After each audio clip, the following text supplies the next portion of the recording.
Day 2 of Katha Marathon, Kathopanishad Express, Moksha Express, 3-month course, press only, yeah, because everybody is hard pressed for this express.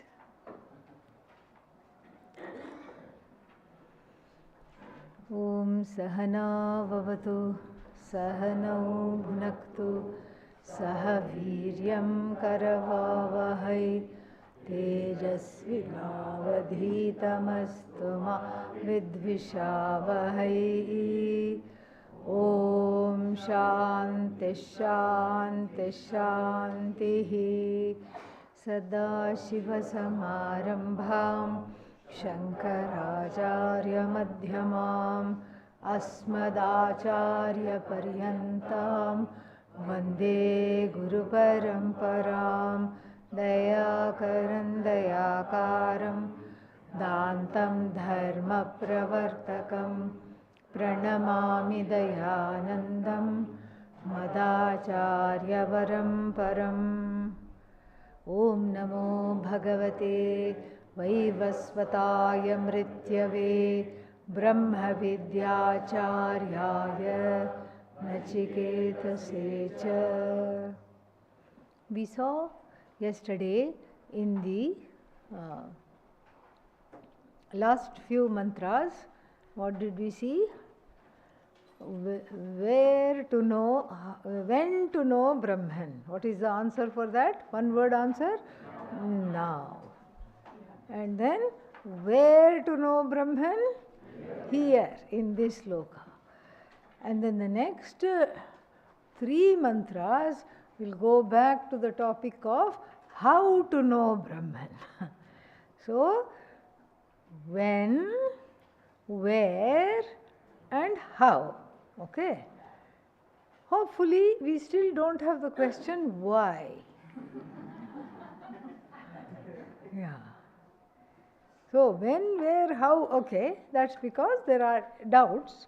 But why to know Brahman, that should be in the beginning of the course, beginning of the Upanishad, not towards the end.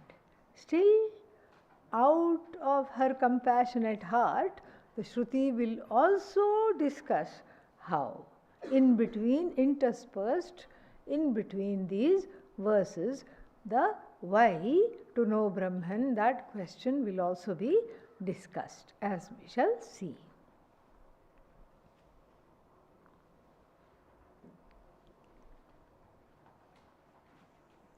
Where were we?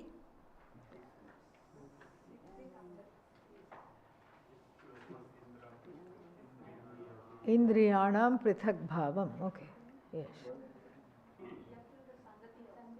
Yeah. That we will do. No problem. See, I am not just saying it. Adi Shankara also agrees with me. Kathamasau bodhavyah kim va tad avabodhe prayojanam iti uchyate. Katham means what? How? See, I didn't make it up, it's right there. Yeah. And then why is also given. Kim va tad avabodhane prayojanam. Prayojanam means what? What is the use of this?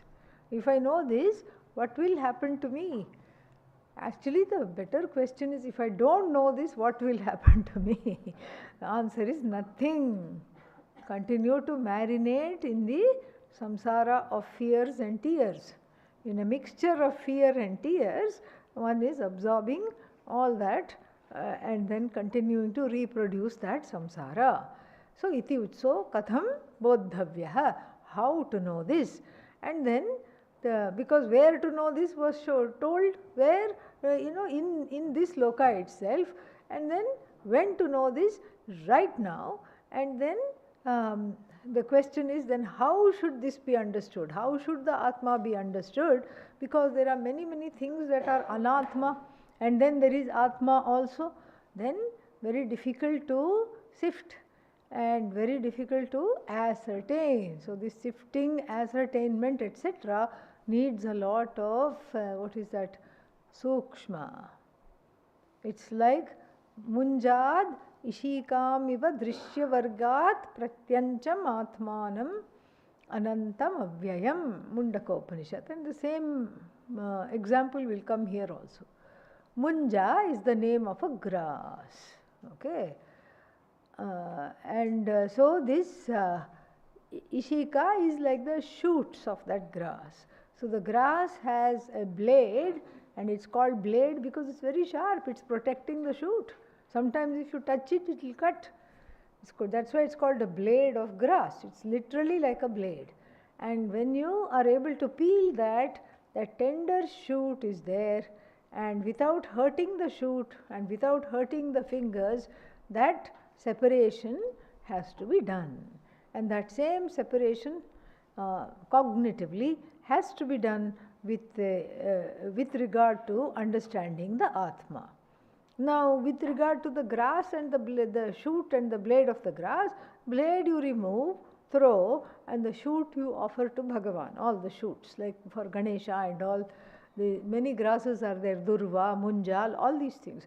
So, this is very easy when we look at the grass.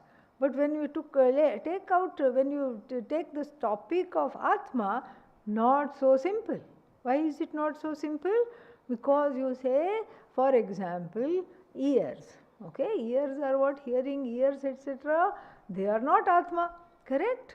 So then what? Throw them out, like Van Gogh did. You know, Van Gogh, famous painter, one day just cut off his ear. And he painted his portrait also after it healed with one ear. He has, cut off the ear. And he did that because in those days the paint was full of lead. And then to make that brush tip very, very, what is that called, pointy, he would dip it in the paint, dip it in the water. That same brush which had remnants of that paint, he would just put it in the mouth and use his tongue to make it pointy, and in the process inhaled and ingested a lot of lead, which led him to go mad, because that's what happens with lead poisoning. So what did he do? Cut off the ears. So can you do that in order to know the Atma? You cannot cut off the nose. There is an expression, to spite your face. So similarly here, it is not so simple as saying, okay, I am going to cut off the eyes, cut off the ears, because they are all anatma. They are all karya of the 5 elements, effects of the 5 elements. Let me just cut it off. Not so simple. Okay, it's all cognitive. I'll cognitively cut it off. Then what will that lead to? Dissociation. This is in fact a very, very big problem in Atma Jnanam or Vedanta study. We don't know how to separate and not dissociate. Even in the world we don't know. Supposing you say, okay, I don't want to associate with this person at all. So then what happens? You don't look at them, you don't talk to them, you don't go where they are going, you just separate from them completely. That's easy to do. But what if that, what if what you are trying to separate is part and parcel of this body, mind, sense complex, and you are using those faculties every day.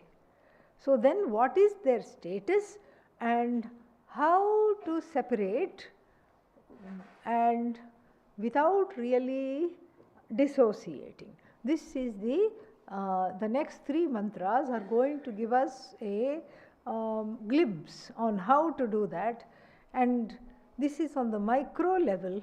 From the micro we go to the macro, and then we also understand, this gives us a hint as to how to live in this world as a Vedantin, but not be of the world, meaning not get caught in the world. You are still in the world, because what choice you have? You can't have an out of body, out of world experience all the time, and in Vedanta circles we forbid it.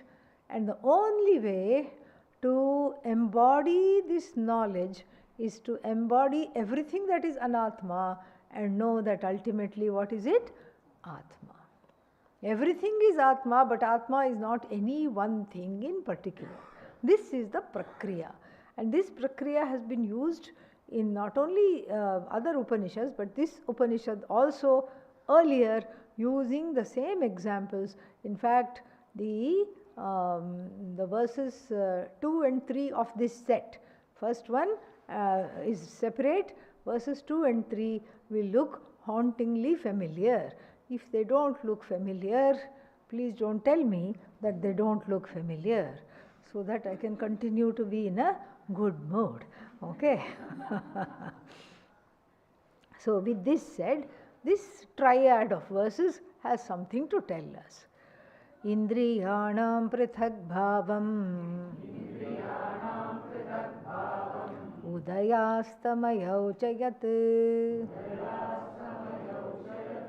prithag utpadyamananam matvadhiro na shochati. Yeah. So, Indriyanam, for these Indriyas. What are Indriyas? We know very well by now. Okay?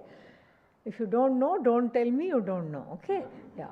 Same logic continues.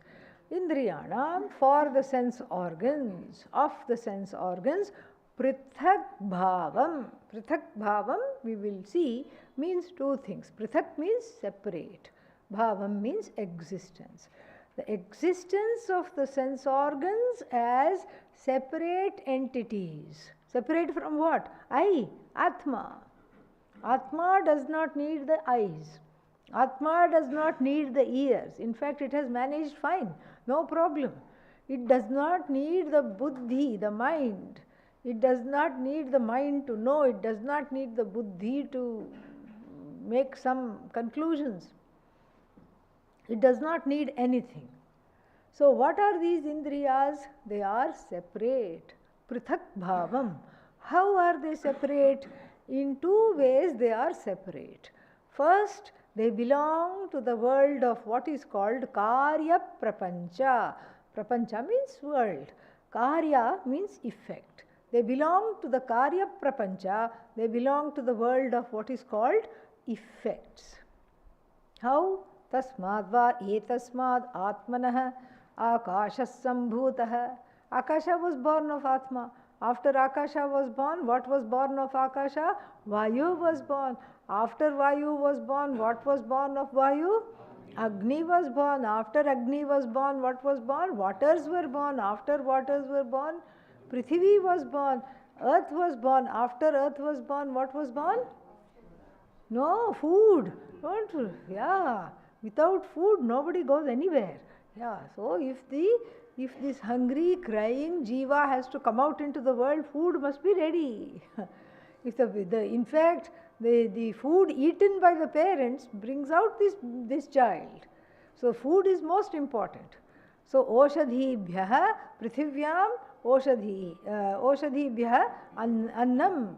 So from the Prithvi we have what? Plants. From the plants what do we have? Food, annam. Annat purusha. Here purusha doesn't mean Ishvara, here it means body, mind, sense complex. So you see all this has led to this purusha, and purusha here means body, mind, sense complex. So the body, mind, sense complex is a composite of inert things, jada vastu, because what are the five elements? Jada or Chetana? Jada. And everything has been born from the five elements. The five elements are Karana or Karya? Karya. First they are Karya, then in turn they become Karana, relatively speaking in the world of objects. So first what are they? Atma Karya.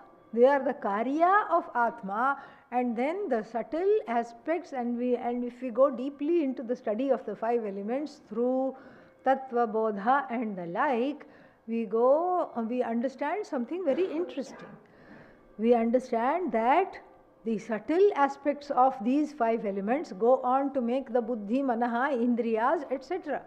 The subtle aspects are what are making us see, hear, confer with other people, come to judgment, and then all these things using the buddhi, all this is from the subtle aspects of the 5 elements.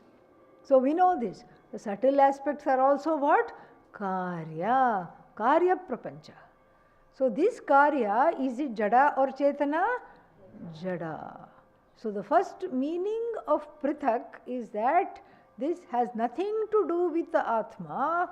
It is an effect of the Atma itself, so called effect, because Atma has not become the effect. It is a as though effect. Vivarta karana, the Atma has become. So the Atma vividham vartate, and then the Atma has produced these 5 elements. These 5 elements have come from the Atma, and then out of these 5 elements has come the karmendriyas, jnanendriyas, and various aspects of the body. So basically this body mind sense complex is a product of karya prapancha.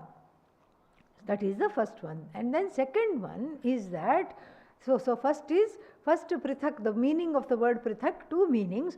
One is it is an effect of the very Atma. Second is that it is, even though it's an effect of the Atma, it is, second thing is that prithak means it is jada. Atma is chetana. So how come out of chetana Atma jada vastu comes? How is it possible? So chetana Atmanaha. So from this Atma, which is what? Chetana. What should come? Only the chetana vastu should come, because the effect, the cause inheres the effect. So the attributes of the cause will be in the effect, should be in the effect. So Satchidananda Atma, which is what? Chetana, the effect also should be what? Chetana. Mundakopanishad will tell us not necessarily so. Why is it not necessarily so? Primarily because we have examples.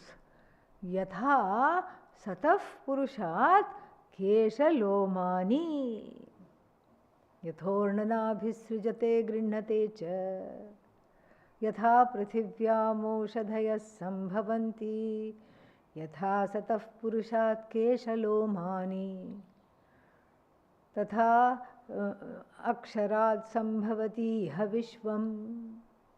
So in this example, beautiful example, very nice things are pointed out, but the third line is the most important for us.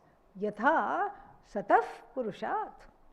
So this purusha is who? Sentient, correct? This is an example. Are you sentient or not? Yeah. If you are not sure, pinch yourself. Yeah, or pinch somebody else who is looking sleepy. Okay, just for fun. And then so out of this person who is sentient now, what happens? So that person is happily growing hair and nails. So nails, shikha, no, that's not correct. What is shikha? Hair, and then nails, nakha. Shikha, nakha. So shikha and nakha, hair and nails. Are the nails and hair chetana or jada? Jada. How do we know? Because you don't need anesthesia to go for haircut. Yeah. Think about it. Each time you wanted to have a haircut, you need what? General anesthesia. Not even local, general, because it's so painful. Then each time you want to go for mani and pedi. What is mani and pedi? Yeah, manicure, pedicure. It would be unbearable. Then for that you need local anesthesia. Each finger should be injected with some kind of a pain-killing thing before you cut the nails. But that's not the case. Happily you shave off the hair, happily you cut the nails without any worries that it will hurt. So now, don't we have an example? Out of a sentient being has come insentient aspects. Correct? You are the living proof. This is experiential because we keep getting complaints that we don't talk about experience enough in this ashram. Okay, here is your experience. Okay, yeah. Lifelong experience of cutting the nails, cutting the hair without going to the doctor first. And this shows us that out of the sentient being, insentient things can come. So similarly, out of the sentient Atma, insentient things can come. This is one more example of Shruti Sammata Yukti.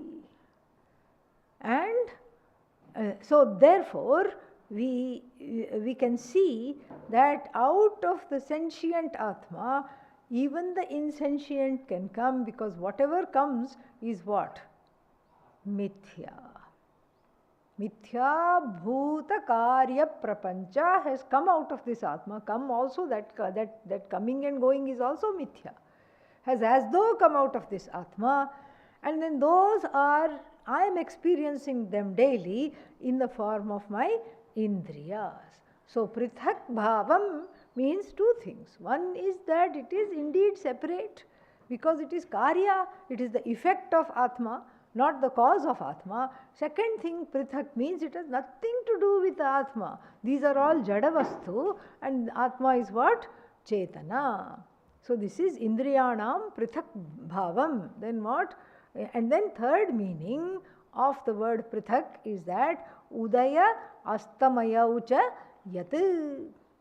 So they have udaya astamayatvam asti indriyanam. Udaya means rise. When do the indriyas rise?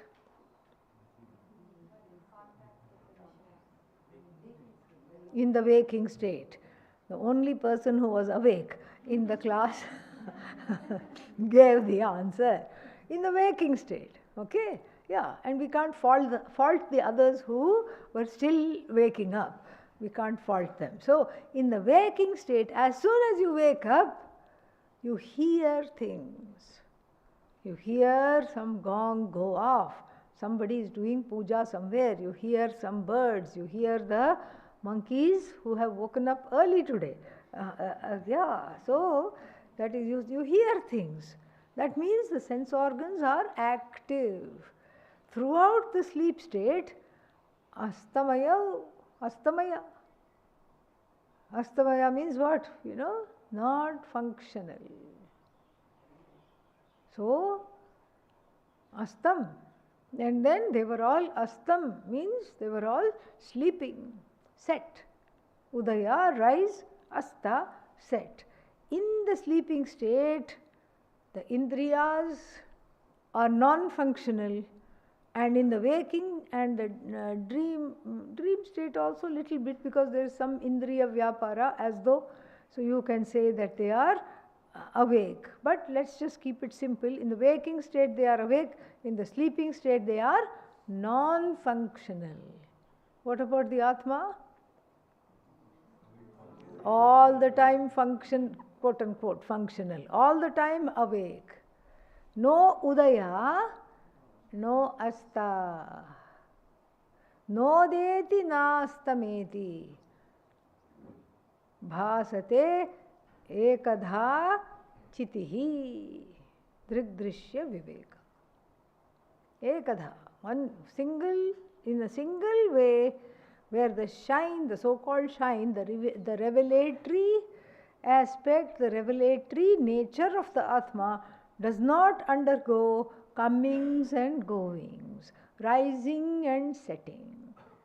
This is what is called the difference between the Indriyas and the Atma is pointed out in the first line through the word prithak. So this prithak karanam is an important prakriya in Atma Darshanam, in Atma Jnanam. This prithak karanam, this separation should be understood.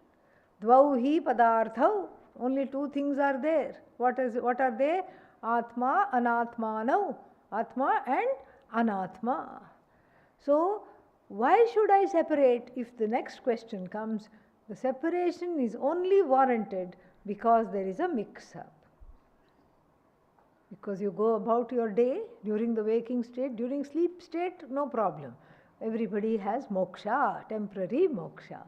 But during the waking state, you go about your day. I see this. Just now what I am, in relation to what I see, what am I? Seer. And then, no, I think I'm not seeing correctly. Now what did I become from seer? Thinker. Then I hear something, what do I become? Hearer. Talker, waker, dreamer, sleeper. So many changes I undergo during the waking state. All because of the indriyas. Identifying and mixed up with the indriyas, the ahankara declares itself to be just the seer and nothing else. This is how seeing also happens. Completely the vritti vyapti takes place. Vritti vyapti means what is to be seen is in front, like even this flower is there. This is the flower which is the object of sight, and if it is there, everything goes to make this flower seen. Eyes go, wrap themselves around this flower and bring back information. The mind goes and then detects what is this flower. Okay, this is the name of this flower, fragrant, this is what it is. And then finally the buddhi declares, I know this flower. Phala vyapti, meaning the jnana phala. Jnana phala means what? The product of this knowledge is in my mind. And the ahankara owns up the product of the knowledge. So then now I become what? From seer, thinker, cognizer to knower. You see what I am saying? So many changes. So many changes. And then even throughout one's life there are changes. The indriyas undergo the gradual, what is that? Astamayatvam. So when you are young you can see very clearly. Everything you can see. Then after a while, you don't bother to see, because you are happy if you can see an elephant right in front of you, you are happy. Yeah. You have been prescribed glasses, but you don't want to wear them. Yeah. And then, what else? So like this, you just don't bother to see, because you have seen enough of the world. Yeah, anything kind of hazy and green must be a tree. Okay? Yeah, that is what you conclude on your walk. Something hazy and green must be a bush or a tree or a teenager with green hair. Yeah, that you will ascertain when you go closer, doesn't matter, nothing is lost. And then the hearing also goes. As you grow older, the hearing goes. What did you say? Huh? What? And so like this, the hearing goes, seeing goes. The taste, they say, is the last to go. The person will be bedridden, can't see, can't hear, bring me something. Yeah. When I was about 5 or 6 years old, the elders took me to see one great grandma, some great grandma. And nobody knew what was wrong with her. Nobody had seen her for a long time in an upright or sitting position. She was always lying down. Nothing, all the doctors came and said nothing is wrong with her, but for some reason she couldn't get up, some undetected illness she had. Could not see properly, could not hear properly, very aged. And then I was brought into the room and introduced to her. She opened her eyes, looked, caught hold of my wrist and said, I told you to bring the jalebis. Where are they? And I said, what jalebis? Then I was told that the person who had come into, she was not allowed to have jalebis because she was in this prone position. She can't eat much, she can't do. She was just on liquid diet most of the time. But the taste for jalebis was very, very active. And so it was explained to me that the previous person who had gone to see her, he had promised to bring jalebis and quickly made an exit from the room. And so the next person she sees is me, and then she said, where are those jalebis? The mind was very still there, and the mind was completely dedicated to what food? Here, jalebis. So the taste, they say, is the last to go.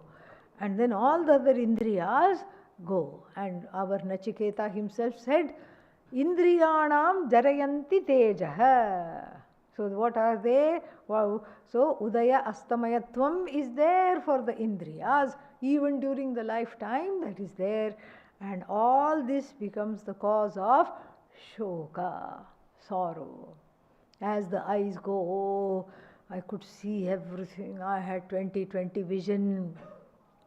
And now I can't even see 20 yards ahead. This is what my vision is. And like this, and so many other things happen to the vision. Cataract, and then all this eye pressure and all these things. So many, non-nuisance.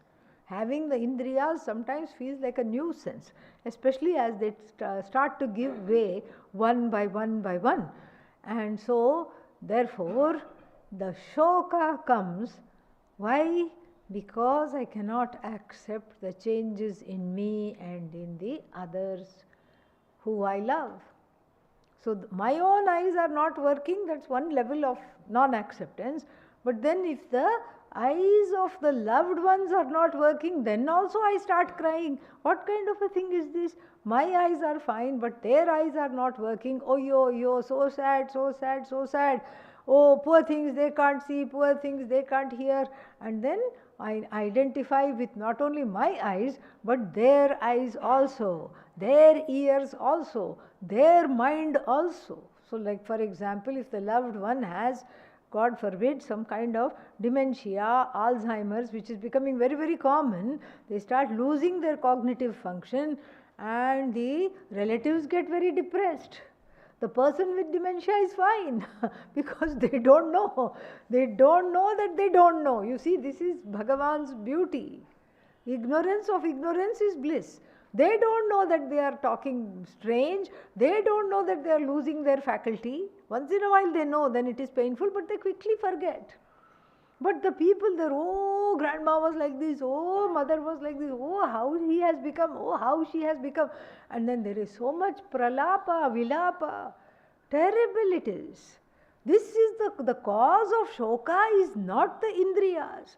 Indriyas are what they are. The cause of shoka is not understanding their prithakvam. The cause of shoka is because I do not accept that they are separate from me. They are a value added plus. Without them, I am fine.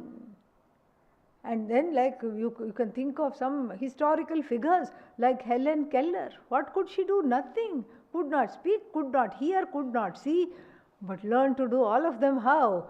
Through study of the vibration when the words were spoken at the throat. What an inspiration. But this, and she led a full life she led.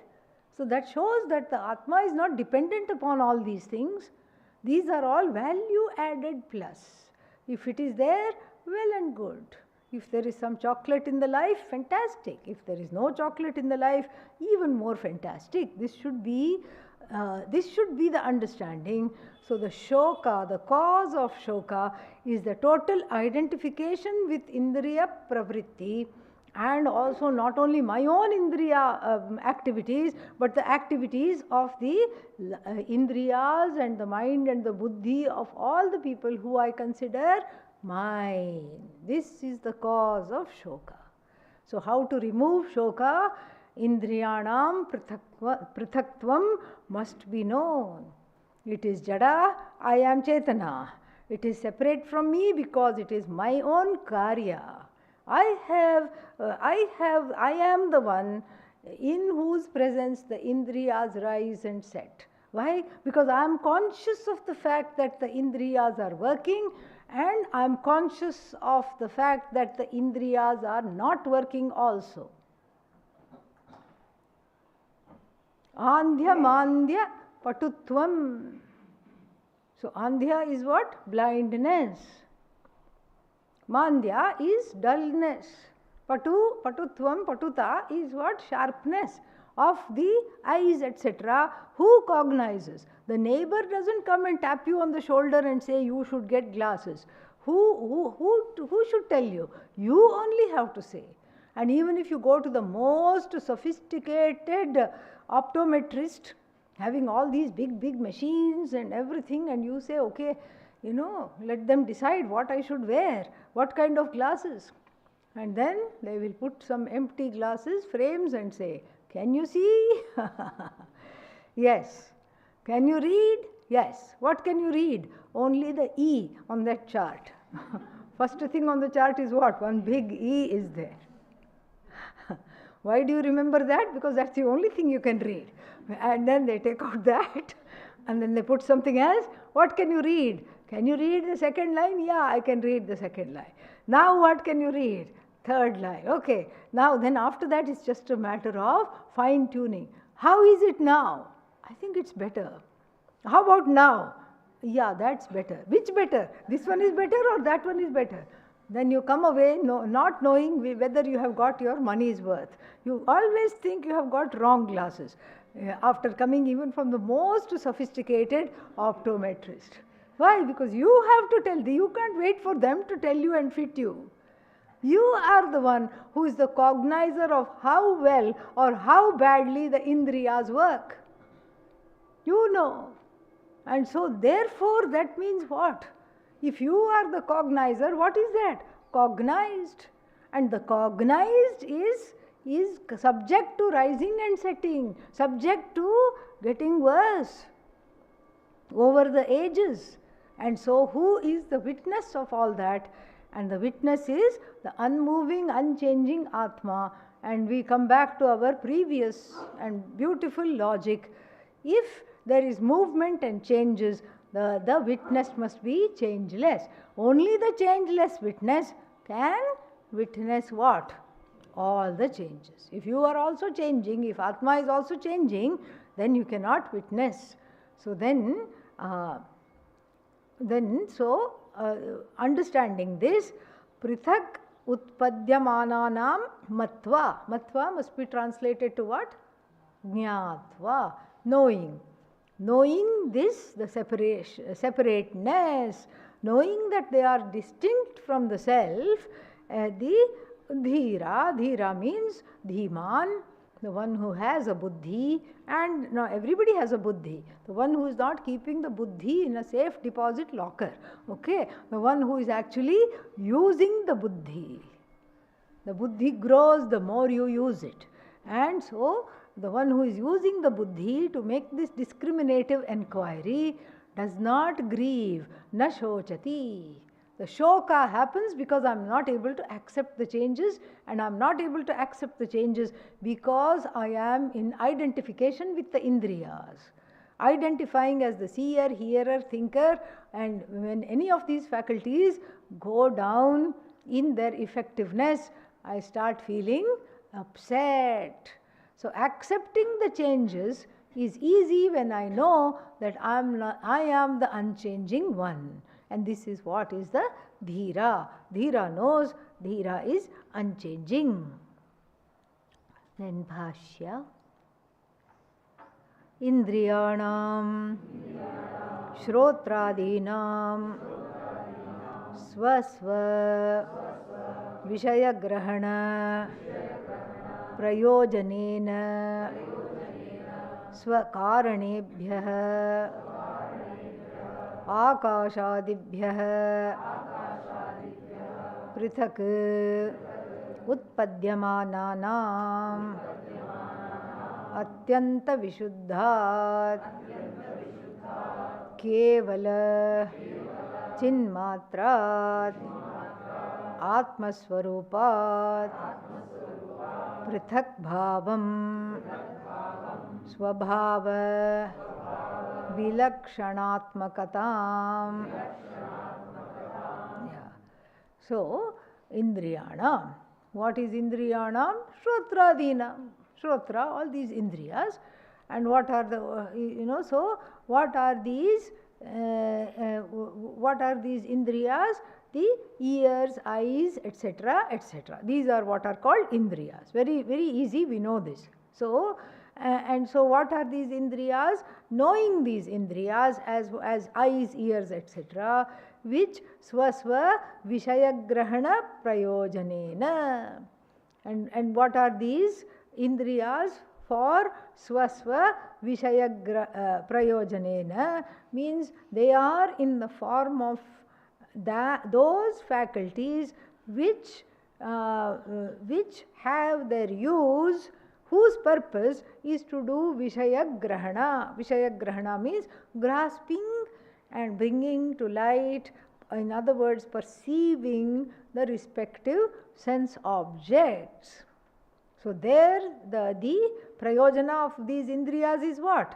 Perceiving and discriminating sense objects, and then swasva vishayagrahana prayojana, meaning their purpose is to objectify various things in the universe, objects in the universe. And swasva means respective objects. So the ears will not objectify form, ears will objectify sound, eyes will objectify shape, etc. So swasva vishayagrahana prayojanena, through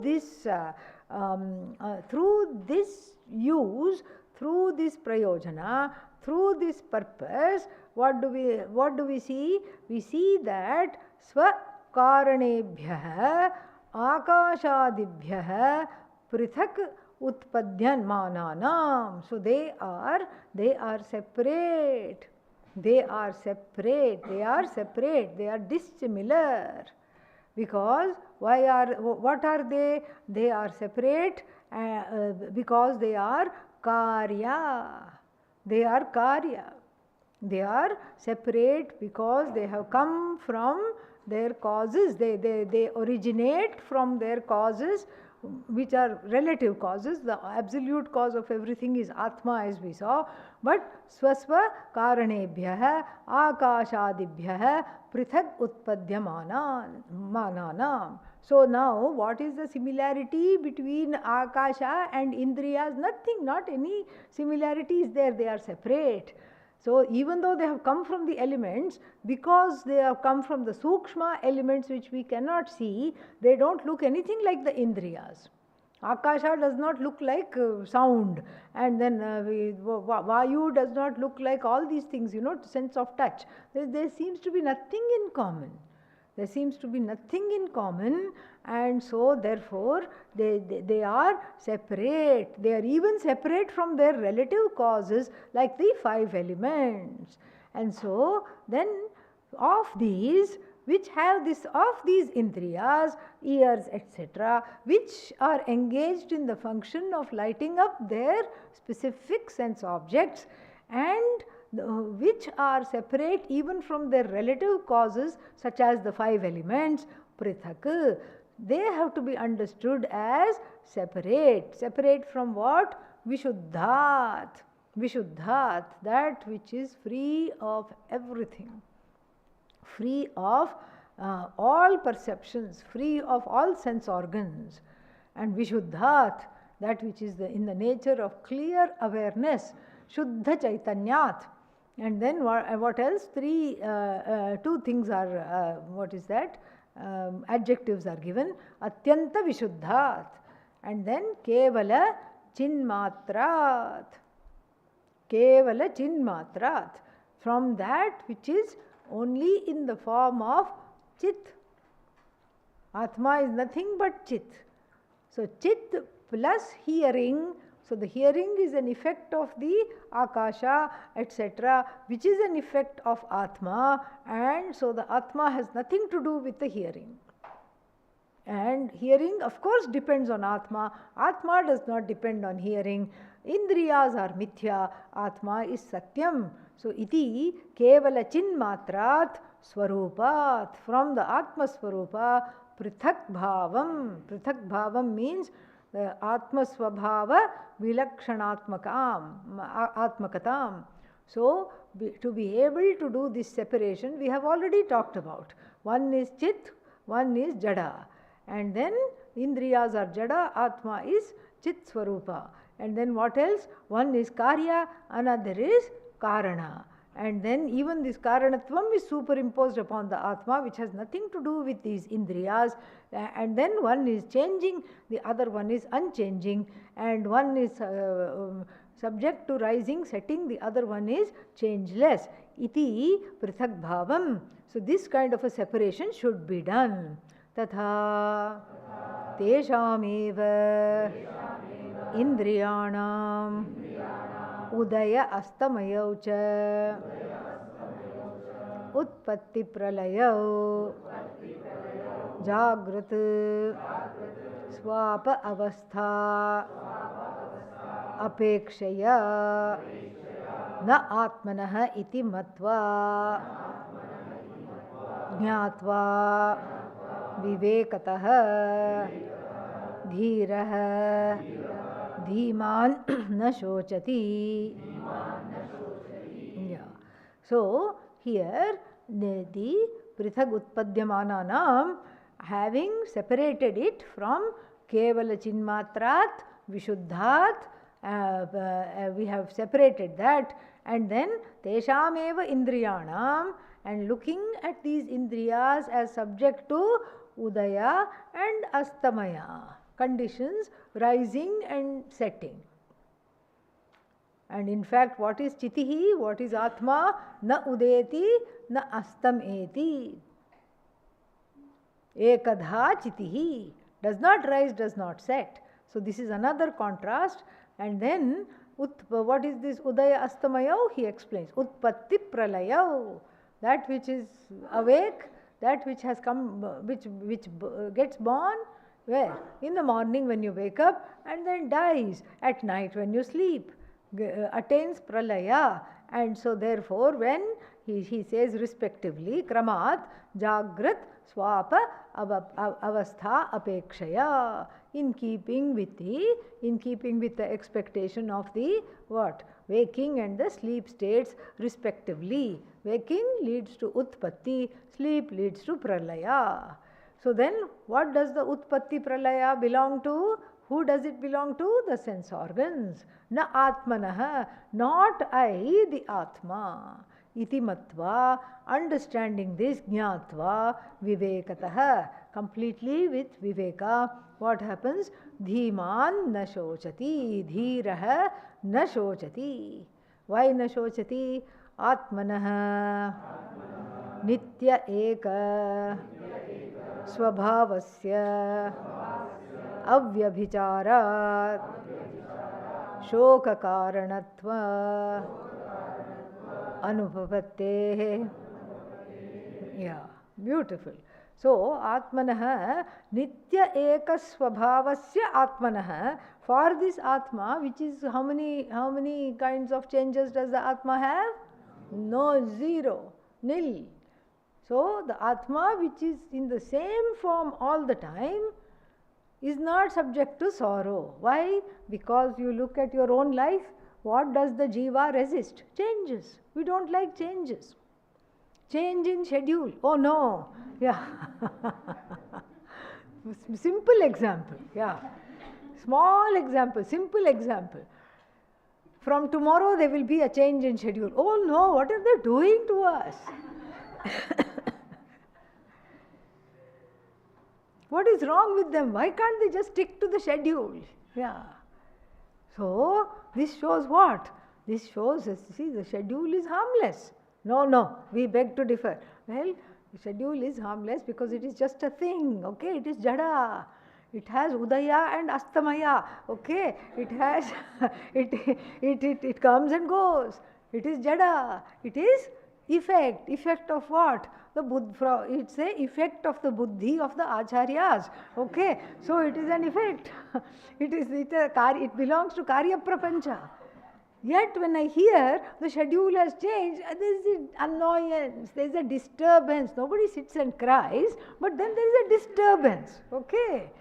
And the disturbance is what? Resistance. Nothing should change. I don't want the schedule to change.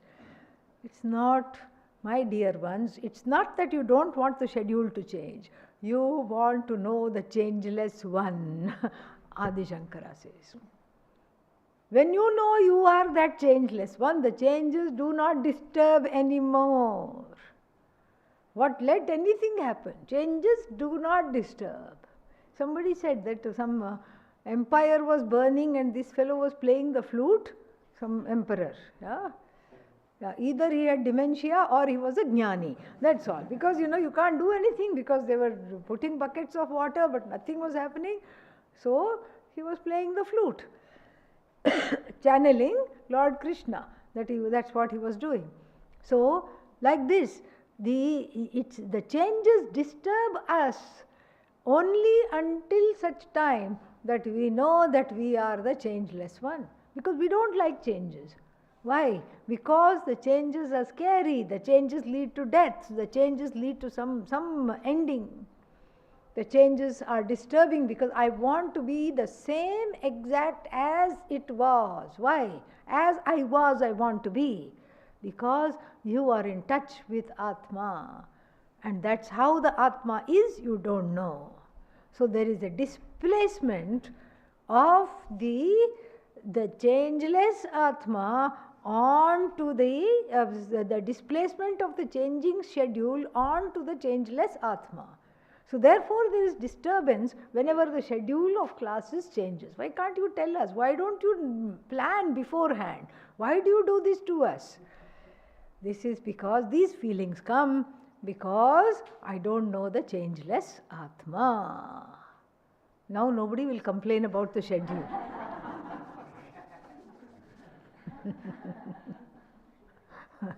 This is the beauty of Vedanta, okay? So if anything disturbs, whose problem it is? Your problem, okay? And then, but then it's a very funny situation. If you get this knowledge, who do you give the credit to? Guru. Yes, because of Guru Kripa.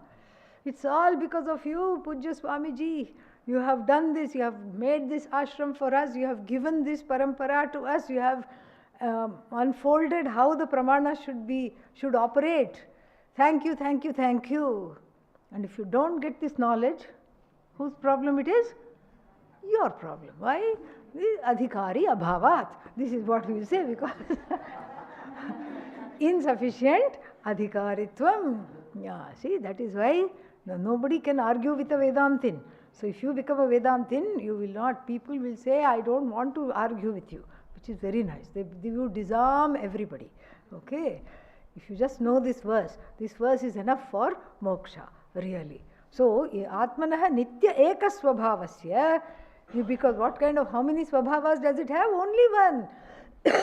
It's always Bharupa. So, this Bharupa, always in the nature of revealing the changes, itself unchanging, avyabhicharat, because it doesn't come and go, because it doesn't have Udaya and Asta. It is not subject to, it is not Udayamaya and Astamaya. Shoka Karana Anupapattehe. There is no cause of sorrow, is completely taken away. Tathacha Shrutyantaram Tarati Shokam Atmavit iti. Yeah. So he quotes 7th chapter of the Chandogya Upanishad, where Narada goes to Rishi Sanat Kumara, the direct disciple, one of the direct disciples of who? Dakshinamurti Lord. And he goes and he says, please teach me. Please teach me. Bhavat Sadrishebhyah, from people like you, I have heard, Shrutamidam, I have heard this. What have I heard? Shokam Taratyatmavit iti. So the knower of the Atma gains freedom from sorrow. Tarati, crosses over the ocean of sorrow to come to the shore of Ananda. I have heard this from you. And who am I? Soham Bhagavaha. Oh, Soham you already know. No, I am the one who just knows words. Words of the Veda, words of the Shastra. I do not know their meanings. Soham. Soham, I'm an imposter because Atma truly is all knowing. What am I? I'm just the knowing of the chaff, not the wheat.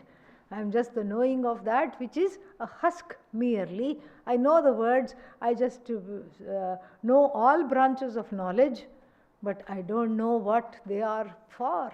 I don't know their purpose. I don't know how they can transform me. I'm not transformed by them. Soham Bhagavaha Shochami. I am still subject to grief even though I have several PhDs. I am Dvivedi, Trivedi, Chaturvedi, all the 4 Vedas I know. Shiksha, Kalpa, Vyakarana, Chandas, Jyotisham, everything I know. And I know everything, but still what? I am subject to sorrow, subject to grief. Soham Bhagavaha Shochami. Shokasya param tarayatu Bhagavan. O Lord, O revered Lord, because Guru is the same as Ishvara. O revered one, take me to the other side of the sorrow. So how to go from the other side of the sorrow? This mantra is enough. This mantra is enough for moksha. Why? To see that I am disturbed by the changes both within the body, mind, sense complex and outside because I don't know the changeless one as myself. So the recipe for coming out of the sorrow is knowing the changeless one as myself. That Atma which is changeless is myself alone. Very beautiful, wonderful verse, wonderful shloka. More we'll see in the plethora of classes that are going to come up. Om Purnamadav Purnamidam Purnat Purnamudachyate Purnasya Purnamadaya Om Shanti Shanti Shanti Harihi Om Shri Gurubhyo